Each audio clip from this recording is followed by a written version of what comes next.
Amigos de Cultura Rock, cuando nos hablan de jazz, siempre nos imaginamos New Orleans, Nueva York, Chicago, nos imaginamos a Louis Armstrong, nos imaginamos a Thelonious Monk, nos imaginamos esos bares encerrados, todos fríos, y oh no, me voy a morir aquí. Pero también cuando hablamos de jazz, a mí me entra me llega a la cabeza una película que me dio miedo realmente de Damien Chazelle, Whiplash, y uno dice simplemente, el jazz es tan violento, pues vamos a hablar con un intérprete de jazz y que nos va a hablar cómo es hacer jazz en el sur del continente. Antonio Monasterio, de Antonio Monasterio Ensamble, bienvenido a Cultura Rock.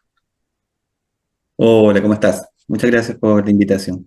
Bueno, Antonio, una pregunta obligada y si la vamos a tomar un poco más con humor. ¿Por qué se llama Antonio Monasterio Ensamble? ¿Fue como crear Bon Jovi? Tengo una idea para una banda, pongámosle, mi apellido es Bon Jovi, entonces pongámosle Bon Jovi. ¿Cómo fue para llegar al nombre completo del ensamble?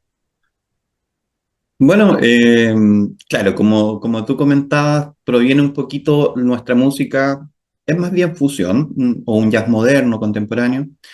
Y bueno, hay una larguísima tradición en el jazz de un poco trabajar en base al nombre del autor, ¿cierto? Del compositor. Y claro, esta música en general ha tenido distintos músicos en distintos periodos me han acompañado, pero en general ha sido mi, mi música la que me acompaña. Entonces, es mi nombre, Antonio Monasterio es mi nombre. Así De- que eso, desde ahí el ensamble ya viene como, no es cuarteto, quinteto, ni como se acostumbra en el jazz, pero el ensamble también, porque es un formato un poco más amplio, somos un sexteto, de- así que por ahí viene. Antonio, ¿cómo es el proceso para un suramericano que realmente en nosotros en Suramérica tenemos muy infundados, muy en la piel los sonidos del rock and roll, los sonidos del folclore austral, del folclore argentino, nosotros aquí en el norte en el norte del subcontinente, la cumbia, el vallenato y demás? ¿Cómo se, cómo llegaste al jazz? ¿Cómo empezó esa formación para decir, oh, quiero hacer jazz? Eh, yo creo que me acerqué mucho a través de mis pares, de mis compañeros, porque yo estudié en una escuela más de formación clásica, la verdad, más que de jazz. Acá en Chile hay las universidades tradicionales que imparten música, mayoritariamente son de ese enfoque, del enfoque más clásico, y en general lo privado está más ligado al jazz. Así que yo no me acerqué mucho a ese mundo mientras estudiaba, pero sí mi primer proyecto en la universidad fue de música latinoamericana, y ahí empecé a componer.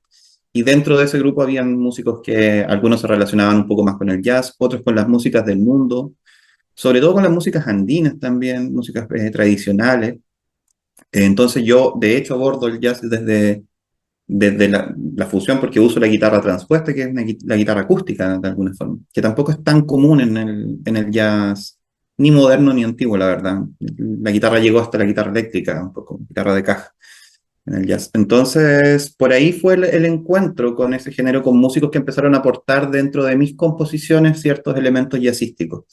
Y eso ya luego se empezó a desarrollar en el tiempo y cada vez más tiene de eso. Yo empecé dentro de mis composiciones a dejar espacio para los solistas.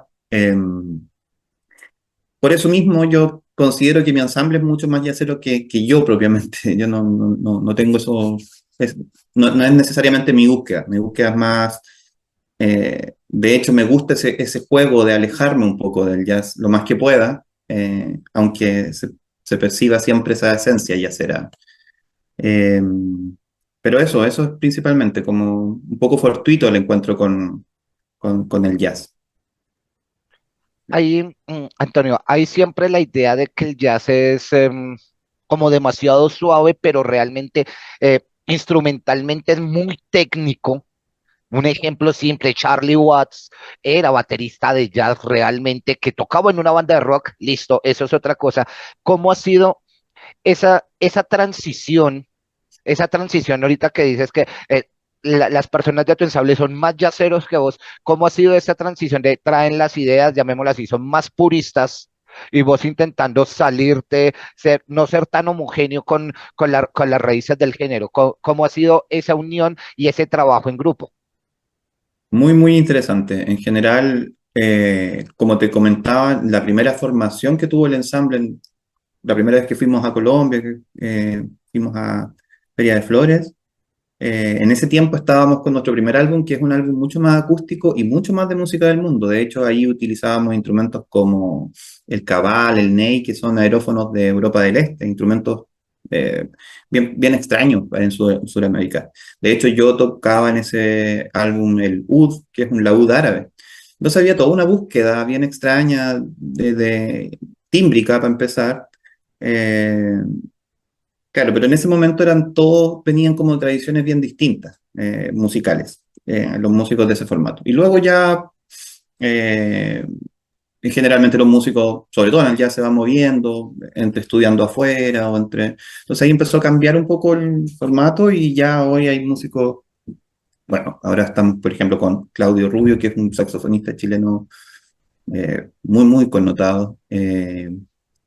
Maestro de varias generaciones de saxofonistas, y él, claro, él tiene un lenguaje ya muy, muy, muy, muy claro y potente sobre el lenguaje jazzístico. Entonces, para mí, el empezar a traducir un poquito las músicas se genera un flujo de información desde la sabiduría un poco del jazz clásico, ¿cierto? Y claro, y uno que empieza también a tratar de que suene a otra cosa. Y eso es muy, muy interesante y es muy bueno para la música, le hace muy bien, genera que la música esté siempre viva y, bueno, no sé, nosotros tenemos dos álbumes que han sido bien destacados en Chile y en algunos casos afuera también, y, y ambos siguen sonando siempre distintos, sobre todo en vivo. Entonces eso es súper bueno también para la gente que escucha, se nutre como de otras formaciones. Eh, Así que sí, por todos lados es un proceso intenso, hay que meterse más en la música para encontrar la identidad propia y el promedio entre los intérpretes y lo que busca el compositor, pero una vez que se logra, aparece siempre algo nuevo e interesante. Antonio, en esa parte de nutrirse, fuera de jazz, fuera ahí sí, del género que interpretas, el ensamble de los compañeros, Antonio, ¿qué escucha cuando no está haciendo jazz?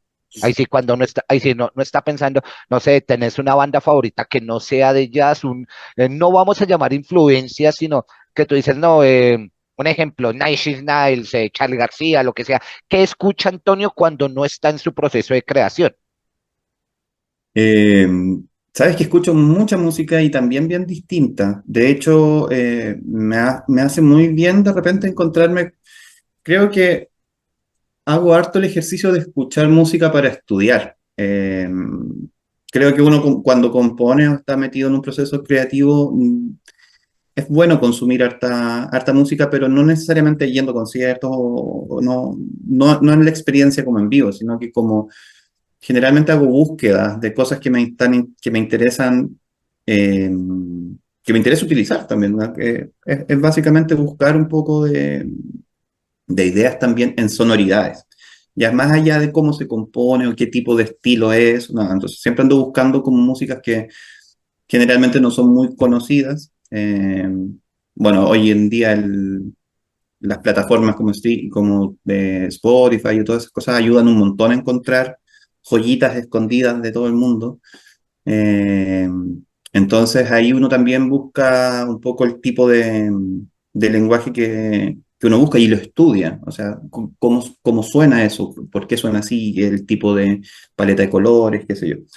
Eh, pero así ya como más gusto de como de entretenerme, eh, creo que estoy bien pegado ahora con las músicas, con el jazz más moderno, pero que quizás no es tan jazz, pasa un poco a lo electrónico. Que también esas líneas entre jazz y no jazz son siempre muy difusas. En general está esta división como con el jazz estándar o el jazz clásico, que es lo que primero que se le viene a la mente a la gente cuando escucha jazz, pero el jazz está en una constante evolución. Eh, a ratos parece rock, a ratos parece, no sé, música ambiental. Hay distintas maneras, o electrónica, ¿ya? Entonces hay unas ciertas corrientes que me interesan que de repente fusionan lo electrónico con el jazz, pero que claro, se acercan al jazz básicamente porque a veces tienen improvisación, pero no necesariamente son eso.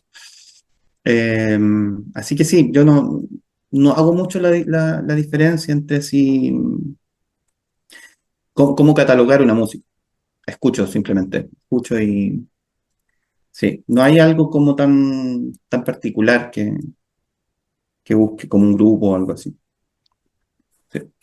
Antonio, en esas partes de nutrir la música y demás, me imagino que los viajes, las presentaciones fuera de Chile ayudan también. Coméntanos ahí si ya han pasado casi 5 años de lo que fue tu gira asiática. ¿Trajiste algo de esa visita al Extremo Oriente? Eh, sí, no sé si tanto musical. Creo que mucha experiencia del show en vivo, enfrentarse a escenarios bien distintos, a distintas técnicas, creo que en ese aspecto sí hubo ahí una conexión bastante grande. En lo musical siento que fue toda una sorpresa también relacionarnos con esa música con un público asiático. Eh, Sobre todo en China, era muy especial también cómo se, cómo se abordaba esa energía nuestra, sobre todo.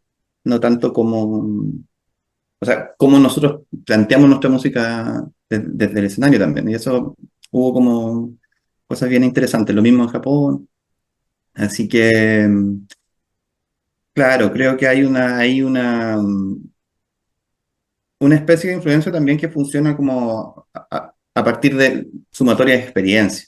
Y eso es constante, no sé si se puede particularizar. Cada uno de los viajes nos ha aportado algo importante.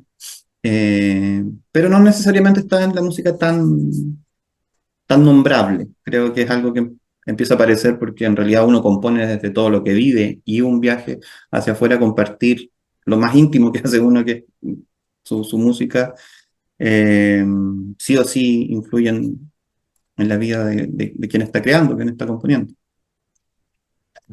Continuando con los viajes, el año pasado fuiste nombrado el ensamble Antonio de Antonio fue nombrado el mejor ensamble de jazz, ahí sí, la mejor artista de jazz fusión en el Festival We Know de Madrid.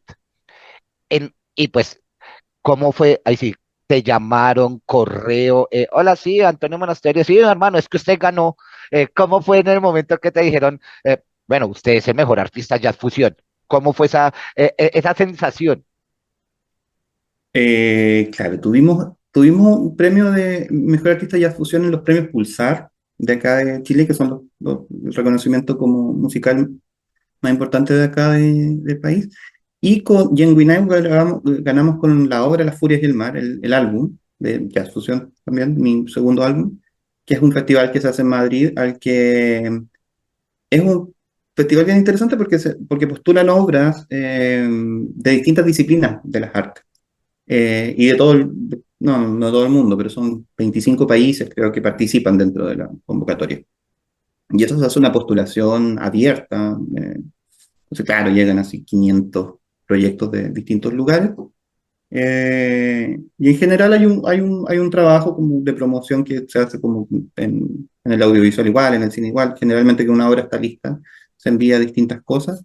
Y claro, después te llega un correo que fuiste seleccionado, una preselección de 50, luego de que pasaste a otra etapa y luego de que ya ganamos y, y claro, yo estaba aquí en Chile, así que no me costaba mucho ir de una semana a otra a Madrid a la premiación, pero pudimos verla telemáticamente.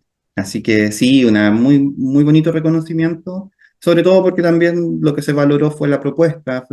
La Furia y el Mal es un álbum bien, bien potente, hecho en pandemia, post un estallido social en Chile bien importante, una revuelta, entonces está cargado tiene harta potencia ese álbum y al parecer se notó también ahí dentro de los colegas artistas españoles.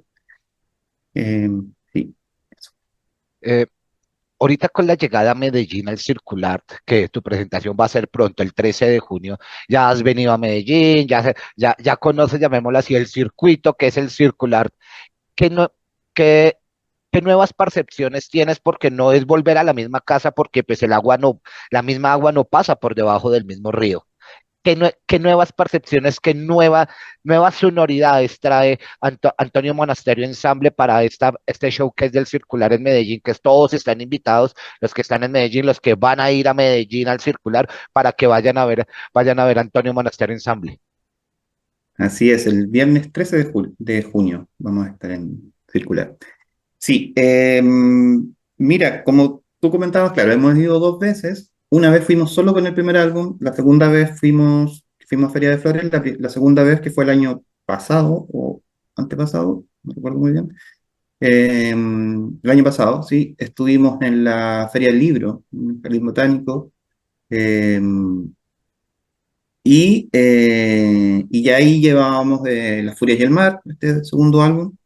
Y ahora vamos un poquito con una mezcla de eso, con una selección, porque bueno, Circular es un showcase, así que se trabaja como en otras porciones de música, de presentación. Hay muchas bandas, es la idea del showcase, así que llevamos una selección ahí como de lo mejor. Y estamos preparando ese show como detalladamente ese show. Así que eso va a estar bien, bien interesante, porque hay cositas nuevas también, cosas que no se han escuchado en Colombia. Nosotros, como hemos estado yendo, hemos generado un público allá también, que algo me gustaría como mencionar. Así que hay hartos chicos, yo he hecho clases a alumnos colombianos desde acá.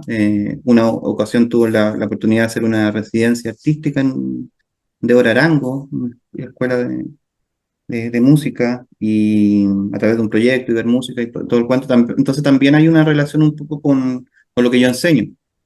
Y eso ha generado también un grupo de gente que nos ha acompañado y, constantemente. Así que, bueno, obviamente espero verlos por ahí, sobre todo de Medellín.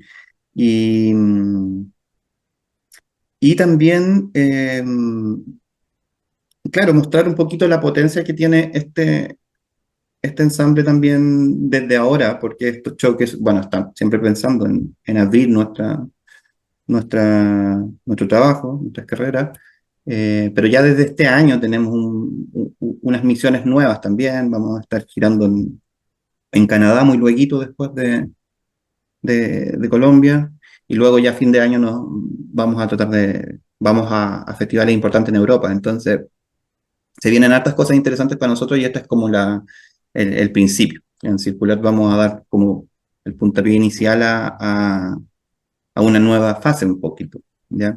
De trabajo. Así que muy contento de compartirlo allá, obviamente.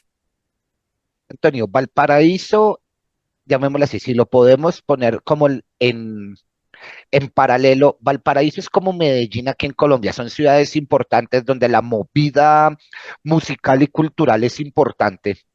En Medellín tiene, fuera de ser, puede ser la capital mundial del reggaetón, también el rock tiene mucho, ahí sí, en los 80 y los 90 por los problemas sociales y de narco que hubo aquí en Colombia, se convirtió en esa escena cruda de la música pesada. ¿Cómo es la escena desde tu punto de vista de jazz, de la escena rockera en Valparaíso, sabiendo que Chile tiene grandes representantes, no solamente nos vamos a quedar con los prisioneros Okudai, no, o sea, hay muchos representantes del rock chileno. ¿Cómo se ve la escena del rock desde Valparaíso hacia afuera? Eh, es interesante igual porque Valparaíso, claro, como tú dices, es una ciudad, bueno, es una ciudad puerto, lo que ya hace que Valparaíso y Concepción son las dos ciudades más grandes puertos de Chile, o que están muy próximas al puerto. Y bueno, eso genera, para empezar, un influjo de influencias importantes siempre. Eh, Así que, claro, las hace ciudades muy diversas. Y eso no deja de pasar en ningún estilo. O sea, en el jazz es un poco precursor del paraíso en torno a Chile, en el rock también. Hay muchas bandas emblemáticas chilenas del rock muy antiguo, estoy hablando cincuentero, 50, 60. Eh, pero en la actualidad, claro, hay un boom también de un nuevo rock, siento yo, o sea, quizás el rock más que apunta más a los indie, está súper creciente, pero claro, no deja de ser importante cuando hay un festival de rock en cuanto a cantidades de público. Sí, se consume mucho ese género en Chile y también influye y está metiéndose también en algunas músicas distintas, como por ejemplo lo que hacemos nosotros.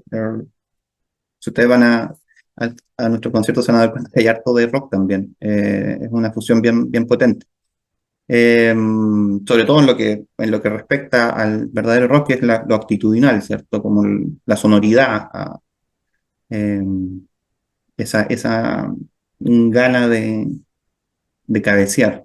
Eso está también en muchas músicas nuevas, también de nuevos jazzistas, en algunas cosas incluso medias pop. Entonces, como que sí, el rock está siempre presente, pero en cuanto a escena, claro, como te digo, creo que hay un acercamiento mayor hacia la escena más indie del rock, creo que se está como volviendo quizás a una cosa más under del rock. La verdad, no sé si hay algo tan mainstream como en Chile hoy en día, como no sé, por las bandas como las que tú nombras, porque también son otros tiempos de comercialización de la música. O sea, los Bunkers, los Tres, los Prisioneros siguen siendo bandas emblemáticas en Chile del rock y que a partir de eso van apareciendo muchas otras, pero que se difunden ya de otra manera. No hay estos grandes sellos transnacionales detrás que hacían todo más fácil para ellos.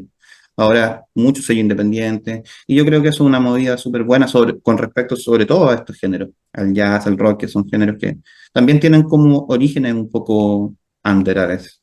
Entonces tienen que mantenerse, o sea, ser sustentables, obviamente, no diría otra cosa jamás, pero sí también tienen una cosa de nicho que hay que mantener. Bueno, Antonio, para ir terminando, ¿cómo el mar se puede reventar en una pupila? Muchas formas. Cómo fue esa, en la formación, llamémosla así, de ese título? La canción está divina. Antes de entrar la estaba escuchando, pero no, el nombre me causa curiosidad. ¿Cómo fue ese proceso?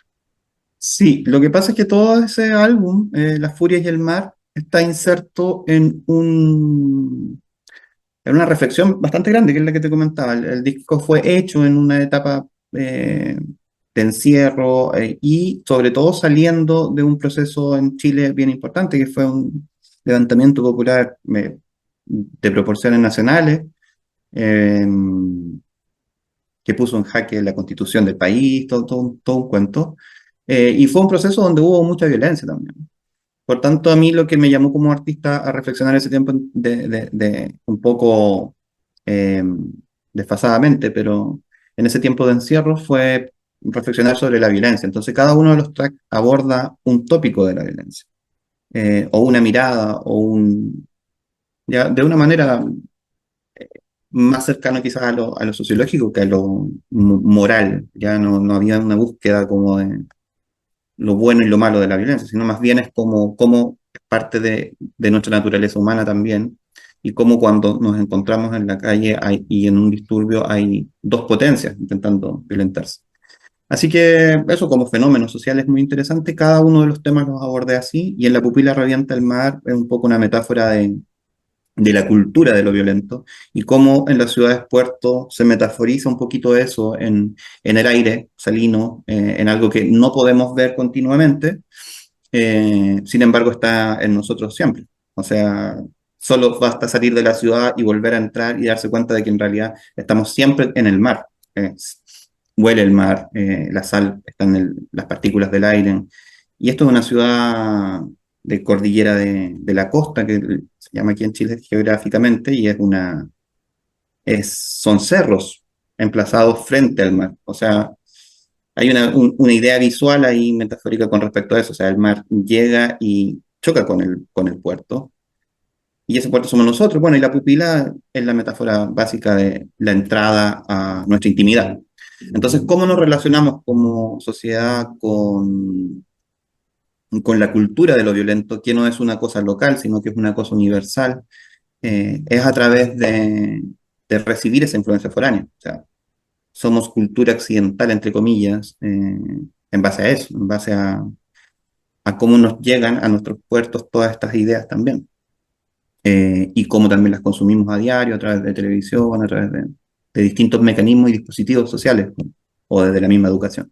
Entonces, toda esa reflexión que es un poquito más sociológica, quizás, es la que quise como exponer en ese. Pero eso tiene algo de también, es bien nostálgico, la música también. Tiene algo de eso, cómo a veces no nos podemos dar cuenta de ciertas cosas. Eso, y cada uno de los temas de ese álbum aborda un tópico en particular. Pues Antonio, yo quería agradecer tu tiempo ahí sí, creo que ya es mediodía en Chile, están preparando, Sí. preparando el almuerzo, algo así, lo que va a hacer en la tarde, lo que va a hacer este fin de semana, de inicio de junio, es agradecerte el espacio que le das a Cultura Rock, pues para poder conocer y explorar y nutrirnos también nosotros aquí desde Colombia sobre el jazz y esas nuevas sonoridades que uno a veces no es que no conozca, sino quiere evitar porque uno no entiende, pero cuando uno habla con ustedes los artistas, ya uno le empieza a agarrar ahí sí, empieza a hilar bien las cosas. Entonces, por eso quería agradecerte tu tiempo y pues bienvenida a Colombia, que te vaya muy bien el showcase en Medellín y pues cuando estés en Bogotá sería un placer poder poder ir a conocer, ahí sí, ese, esa esencia salina que traes de tu Valparaíso querido. Ujú. Dale, Gerson, muchas gracias por la invitación y eso, agradecido de volver siempre. Pues bueno, amigos de Cultura Rock, aquí también hablamos de jazz. No solamente nos quedamos en solo metal locas, no. El jazz, recuerden que el jazz es base fundamental del rock and roll, al lado del R&B, del soul. Y pues Antonio Monasterio es uno de sus exponentes desde el sur del continente. Va a estar en Medellín, entonces para que vayan, lo vean, lo disfruten. Y pues Antonio, a todo su ensamble que estará aquí en tierras colombianas, un agradecimiento especial y ustedes pendientes de lo que viene en www.culturarrock.com.co. Antonio en el sur del continente, un abrazo y a ustedes también. Chao, chao.